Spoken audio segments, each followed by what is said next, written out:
ಅಧಿಕಾರಿಗಳು ನಮ್ಮ ಕಾಂಟ್ರಾಕ್ಟ್ಗಳು ನಮ್ಗೆ ಅತಿ ಹೆಚ್ಚು ಸಂತಸವನ್ನ ಉಂಟು ಮಾಡಿದ್ದಾರೆ. ನಾಗರಾಜ್ 2.5 ಲಕ್ಷ ಬದುಕಿಗೆ ಏನು ಕೆಲವರೆಲ್ಲ ಆಸೆ ಬಿಟ್ರು, ಕೆಲವರೆಲ್ಲ ಟೀಕೆ ಮಾಡ್ತಿದ್ರು, ಅದಕ್ಕೆಲ್ಲ ಉತ್ತರವನ್ನ ನಾವು ತೆಗೆದುಕೊಂಡಂತ ತೀರ್ಮಾನಕ್ಕೆ ಫಲ ಕೊಡೋ ರೀತಿಯಲ್ಲಿ ಮಾಡಿದ್ದಾರೆ. ಇವತ್ತು ನಾನು ಯಾವ ಸ್ಟೇಜ್ ಅಲ್ಲಿ ಇದೆ ಅಂತ ನೋಡ್ಲಿಕ್ಕೆ ಬಂದಿದ್ದೇನೆ. ಎಲ್ಲ ಗೇಟ್ಗಳು ಕೂಡ 33 ಗೇಟ್ಗಳು ಕೂಡ ಈಗಾಗಲೇ ಕಂಪ್ಲೀಟ್ ಆಗಿದೆ. ಇನ್ನು ಸ್ವಲ್ಪ ಕೆಲಸ ಉಳ್ಕೊಂಡಿದೆ. ಮೇ 15ನೇ ತಾರೀಕು ಇದನ್ನ ಉದ್ಘಾಟನೆ ಮಾಡ್ಲಿಕ್ಕೆ ಸಾಧ್ಯನಾ ಅನ್ನೋದನ್ನ ಈಗಾಗಲೇ ನಾವು ಸಿದ್ಧತೆ ಮಾಡ್ಕೋಬೇಕು ಅಂತ ಹೇಳಿದ್ದೇವೆ. 7ನೇ ತಾರೀಕಷ್ಟೊತ್ತಿಗೆ ಇನ್ನಿರುವಂತ ಒಂದು ಕೆಲವು ಸಣ್ಣ ಕೆಲಸಗಳನ್ನ ಮುಗಿಸ್ತೀವಿ ಅಂತ ಹೇಳಿದ್ದಾರೆ. ಈಗ 10.5 TMC ನೀರಿದೆ. ಈಗ ಮಳೆ ಬಿತ್ತು ಅಂದ್ರೆ 2 ತಿಂಗಳಿಗೆ ಸುಮಾರು 44 TMC ಅಷ್ಟು ತುಂಬಲಿಕ್ಕೆ ಅವಕಾಶ ಇದೆ. ಇದಕ್ಕೆ 54 ಕೋಟಿ ರೂಪಾಯಿ ಈಗಾಗಲೇ ಖರ್ಚು ಮಾಡಿದ್ದೀವಿ ಬರೀ ಗೇಟ್ ಮಾತ್ರ. ಒಟ್ಟು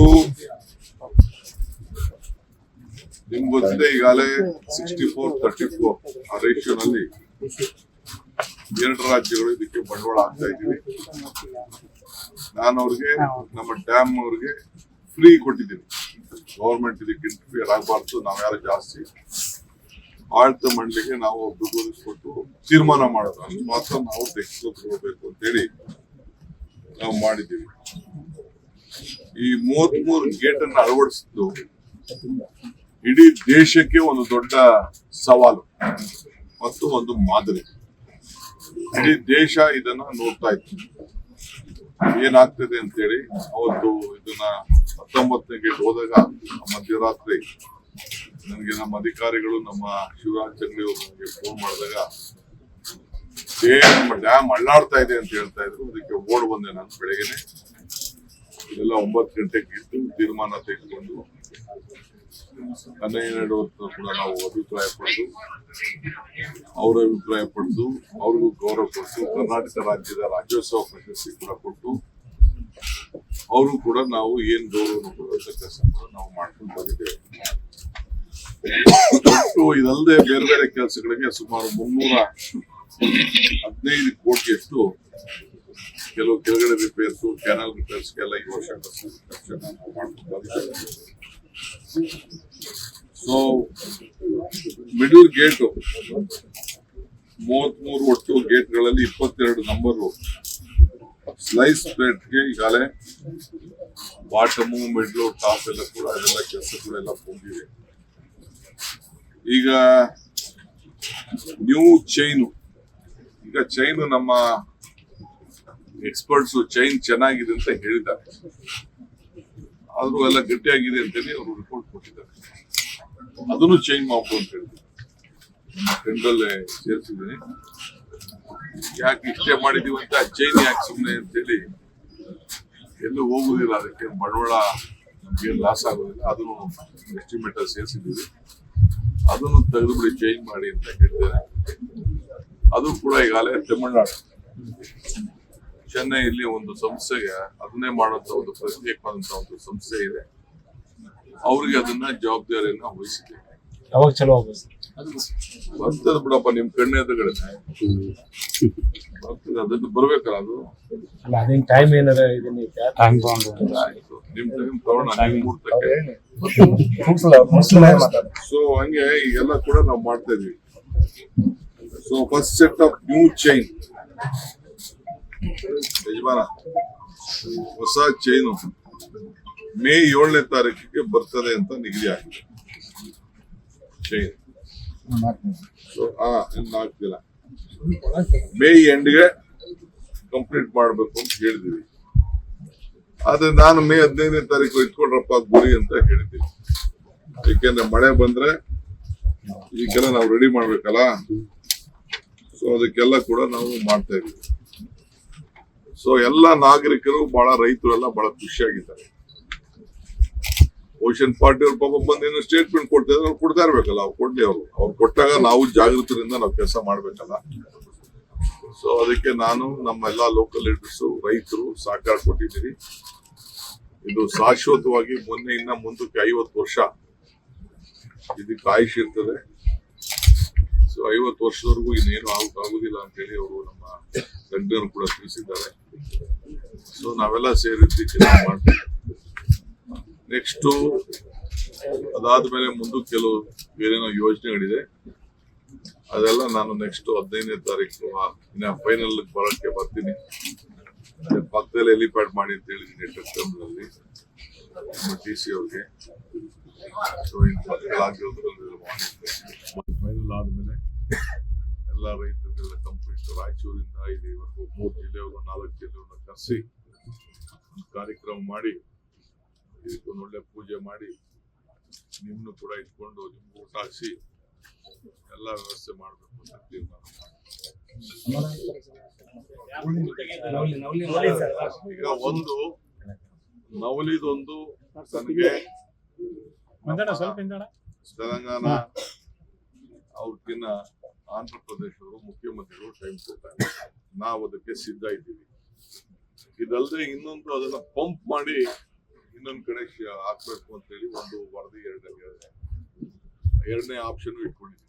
ಅದಕ್ಕೆ ಬೋರ್ಡು ಅಲ್ಲಿ ನಮ್ಮ ಆಂಧ್ರ ಚೀಫ್ ಮಿನಿಸ್ಟ್ರು ನಮ್ಗೆ ಯಾಕೋ ಮಾತಿಗೆ ಕೆಲವು ನೀರು ಹೋಗ್ತಾ ಇದ್ದಲ್ಲ, ಅವ್ರಿಗೆ ಹೋಗ್ತಾ ಇದ್ದಲ್ಲ, ಅದಕ್ಕೆ ಅವರು ನಮ್ಗೆ ಲಾಭ ಇದೆ ಅಂತ ಮಾಡಿದ್ರು. ಡ್ಯಾಮ್ಗೂ ಸಮುದ್ರಕ್ಕೆ ಹೋಗ್ತಾ ಇದ್ದಾರೆ. ಸೊ ಅವರು ಕೂಡ ನಾನು ರಿಕ್ವೆಸ್ಟ್ ಮಾಡ್ತೀನಿ, ಏನಾದ್ರು ಕೂತ್ಕೊಂಡು ಬಗೆಹರಿಸ್ಕೊಂಡ ಅಂತೇಳಿ ನಾನು ರಿಕ್ವೆಸ್ಟ್ ಮಾಡ್ತೀನಿ. ತುಂಬಿದ್ರಿಂದ 105 TMC 100 TMC ಸಾಮರ್ಥ್ಯ ಹೂಳನ್ನ ತೆಗೆದುಬಿಟ್ಟು ಕೆಲವು ಜಮೀನುಗಳಿಗೆ ಹಾಕೊಳಕ್ಕೆ, ಮರಳವ್ರು ಮಾಡ್ಕೊಳಕ್ಕೆ ಅದಕ್ಕೆಲ್ಲ ಅವಕಾಶ ಹಿಂದೆ ಎಲ್ಲ ಒಂದು ಎಸ್ಟಿಮೇಟ್ ಆಗಿದೆ. ಈಗೂ ಕೆಲವರೆಲ್ಲ ಬರ್ತಾ ಇದ್ದಾರೆ. ಸೊ ಡ್ಯಾಮ್ ಬೋರ್ಡ್ ಅಲ್ಲಿ ನಾವು ಇಡ್ತೀವಿ 33 TMC ಮರಳು ತೆಗೆಯೋದು, ಮರಳಿದ್ಯೋ ಅದ್ರಿದ್ಯೋ ಮಣ್ಣಿದ್ಯೋ ತೆಗೆಯೋದು ಅಷ್ಟು ಸುಲಭದ ಕೆಲಸ ಅಲ್ಲ. ಇದು ಯಾರು ಪ್ರೈವೇಟ್ ಅವ್ರು ಬರ್ಬೇಕು, ಅವ್ರದ್ದು ಏನಾದ್ರು ಲಾಭ ಮಾಡ್ಕೊಳ್ಳೋದಾದ್ರೆ ನಮ್ದೇನು ಅಭ್ಯಂತರ ಇಲ್ಲ. ಬಟ್ ನಾವು ಬೋರ್ಡ್ ಅಲ್ಲಿ ಇದನ್ನ ತೀರ್ಮಾನ ಮಾಡ್ಬೇಕು. ಇದು ನಮ್ ಪ್ರಯಾರಿಟಿ ಇದೆ, ಅದು ಪ್ರಯಾರಿಟಿ ಇದೆ, ನವಲಿನ ಪ್ರಯಾರಿಟಿ ಇದೆ. ಕೆಳಗಡೆ ಇನ್ನೊಂದು ಹೊಸ ಲಿಫ್ಟ್ ಮಾಡ್ಬಿಟ್ಟು ಆ ನೀರ್ನ ಉಪಯೋಗಿಸ್ಕೊಳ್ಳುವಂತದ್ದು ಒಂದಿದೆ. ಯಾಕಂದ್ರೆ 33 TMC ವೇಸ್ಟ್ ಮಾಡ್ಕೊಳ್ಳೋದಲ್ಲ. ಕೆಳಗಡೆ ಒಂದು ಪ್ರಪೋಸಲ್ ಇದೆ, ಬೋರ್ಡ್ ಅಲ್ಲಿ ಇಟ್ಟಿದ್ದೀವಿ ನಾವು. ಎಲ್ಲ ನಾವು ಟೆಕ್ನಿಕಲ್ ಇದನ್ನೆಲ್ಲ ನಾವು ಬಿಡುಗಡೆ ಮಾಡಕ್ಕಾಗಲ್ಲ. ತಿರ್ಗಾಲೆಲ್ಲ ಹೋಗಿ ಎತ್ಕಟ್ಬಿಡ್ತಾರೆ. ಬಂದಿದ್ರು ಫಸ್ಟ್ ಹಿಂದೆ 2-3 ಸತಿ ಬಂದಿದ್ರು, ಅದು ಆಗ್ಲಿಲ್ಲ. ಅವ್ರಿಗೆ ಕೊಟ್ಬಿಟ್ಟು ಹೂಳ್ ತೆಗೆದು ಎಲ್ಲ ಅಷ್ಟ ಹಾಕ್ತಾರೆ, ಯಾರು ತಗೊಂಡೋಗ್ತಾರೆ, ಯಾರು ಜಮೀನಲ್ಲಿ ಹಾಕ್ತಾರೆ, ಅವ್ರು ಉಪಯೋಗಿಸ್ಕೋಬೇಕಲ್ಲ ಜಮೀನವರು. ಆಮೇಲೆ ತೆಗಿಯೋರ್ಗು ಬಂಡವಾಳ ವಾಪಸ್ ಬರ್ಬೇಕಲ್ಲ, ಸರ್ಕಾರಕ್ಕೆ ಹಣ ಕಡಿಮೆ ಆಗ್ಬೇಕು, ಅವನಿಗೂ ತೆಗಿಯೋರ್ಗು ಮಾಡ್ಬೇಕಲ್ಲ. ಇದು ಸರ್ಕಾರ ಮಾಡಿದ್ರೆ ಅದೊಂದು ದೊಡ್ಡ ಇಶ್ಯೂ ಆಗಿದೆ. ಸೊ ಯಾರನ್ನ ಖಾಸಗಿಯವ್ರಿಗೆ ಕೊಟ್ಬಿಟ್ಟು ನೀವು ಮಾಡ್ಕೊಂಡ್ರೆ ಬಂದು ಹೇಳ್ಬೇಕು. ಸೊ ಅವನ್ನೆಲ್ಲ ರೈತಗಳ ಹತ್ರ ಮಾತಾಡ್ಕೋಬೇಕು. ಅದೆಲ್ಲ ನಾವು ಆಲೋಚನೆ ಮಾಡಿದೀವಿ, ಅದೆಲ್ಲ ಚರ್ಚೆ ಮಾಡಿದೀವಿ. ಸೊ ನೋಡೋಣ, ಒಂದು ಗ್ಲೋಬಲ್ ಟೆಂಡರ್ ಕರಿಬೇಕು, ದೊಡ್ಡ ಬಂಡವಾಳ ಹಾಕೋದು. ಯಾವ ರೀತಿ 33 TMC ಸಮರ್ಪಕವಾಗಿ ವೇಸ್ಟ್ ಆಗ್ತಾ ಇರೋದನ್ನ ಉಪಯೋಗಿಸ್ಕೊಂಡು ನಮ್ಮ ರೈತರಿಗೆ ಸಹಾಯ ಮಾಡಬೇಕು. ಸದ್ಯ ರೈತರೆಲ್ಲ ಪಾಪ ಸಮಾಧಾನದಿಂದ ನಮ್ಮ ಕೆಲಸನ ಅರ್ಥ ಮಾಡ್ಕೊಂಡು ಒಂದು ಬೆಳೆನ ತ್ಯಾಗ ಮಾಡಿ ನಮ್ಗೆ ಸಹಕಾರ ಕೊಟ್ಟಿದ್ದಾರೆ. ಅವ್ರಿಗೆ ಒಂದು ಕೋಟಿ ನಮಸ್ಕಾರಗಳು ಹೇಳ್ತೀನಿ. ಇಲ್ಲಿ ಸ್ಟೇಟ್ಮೆಂಟ್ ಕೊಡಕ್ ಆಯ್ತಾರೆ. ಇಂಥ ಕೆಲಸ ಯಾರಾದ್ರು ಮಾಡಿದ್ರ? ಏನೋ ಮಾತಾಡ್ತಿದ್ರು, ಅವ್ರ ಹೆಸರೆಲ್ಲ ಹೇಳೋದು ಬೇಡ. ಸರ್ ಈಗ ಇರೋ ಗೇಟ್ಗಿಂತ ಹಳೆ ಗೇಟ್ಗಿಂತ 2 ಅಡಿ ಎತ್ತರ ಮಾಡಿದೆ ಸರ್ ಗೇಟ್ಗಳನ್ನ. ಈ ನೀರಿನ ಸ್ಟೋರೇಜ್ ಪ್ರಮಾಣ ನಾನು ಅದನ್ನ ಮಾತಾಡಕ್ ಹೋಗುದಿಲ್ಲ, ಅದೆಲ್ಲ ಕಾಂಟ್ರವರ್ಸಿ ಮಾತಾಡಕ್ ಹೋಗುದಿಲ್ಲ. ನಮ್ಮ ಡ್ಯಾಮ್ಗೆ ಭದ್ರತೆ ಏನ್ ಮಾಡ್ಬೇಕು ಮಾಡಿ.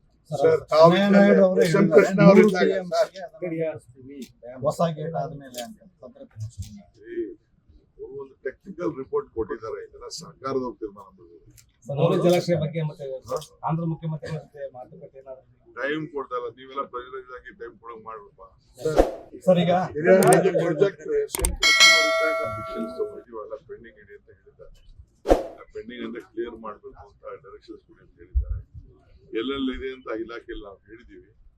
ನಿನ್ನೆ ಕೂಡ ನಮ್ಮ ಬಜೆಟ್ ಅಲ್ಲಿ ಏನೇನು ತೀರ್ಮಾನ ಮಾಡಿದ್ವಿ ಎಲ್ಲ ಜೀವ ಮಾಡ್ಬೇಕು ಅಂತ ಹೇಳಿದ್ದಾರೆ. ಅದು ಎಲ್ಲ ನಾವೆಲ್ಲ ಮಾಡ್ತೀವಿ. ನಾವು ಮಾಡೋ ಕೆಲಸ ಮಾಡ್ತೀವಿ. ರಿಪೋರ್ಟ್ಗಳೆಲ್ಲ ಬರ್ತಾ ಇದೆ ನಮ್ಗೆ. ಯಾವ ಇಂಡಸ್ಟ್ರಿ ನೀರು ಬರ್ತದೆ, ಇಂಡಸ್ಟ್ರಿಗಳು ಇರ್ಬೇಕಲ್ಲಪ್ಪ. ಇಂಡಸ್ಟ್ರಿ ಇದ್ದಾಗ ಉದ್ಯೋಗ ಬರ್ತದೆ, ಉದ್ಯೋಗ ಬಂದಾಗ ದುಡ್ಡು ಬರ್ತದೆ, ದುಡ್ಡು ಬಂದಾಗ ರಾಜ್ಯ ಅಭಿವೃದ್ಧಿ ಆಗ್ತದೆ.